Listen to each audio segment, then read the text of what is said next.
بغني له الشاي، بغني له الباميه، غني لها. انت اللي بتغني ده الكلمات بتاعت الاغاني، انت اللي بتقوليها ولا كان حاجات قديمه كلها؟ والله العظيم انا كنت بسمعها من الفلاحين زمان وانا عندي 10 سنين في الغيطان. ومامتك كانت بتغني كده برضه؟ كانت مامتي بتجمع في الغيطان برضه، كانوا يجي كام مره، يجي 50 مره مع بعضهم، وماشيين بقى عندنا القطن خطوط خطوط كده، كل واحده ماسكه خط، وهم ماشيين بقى ان كان القطن نغني للقطن نقول يا قطني بربر وانا امسح لك برابيرك. البرابير نهين بقى اللي هي القطن الابيض، ما احنا بنجمعه،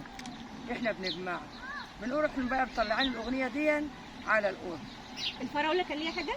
الفراوله يا فراوله يا حمراء يا جميله وطعمه حلوه يا فراوله دمك شربات نشربك عصير شربات يا حلوه يا فراوله.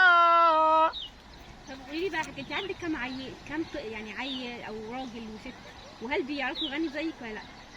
ابني ده هو اللي واقف، ده هو الفنان اللي في عيالي، وابني اسمه ايه؟ لا اسمه ايه وكلمينا عنه اكتر.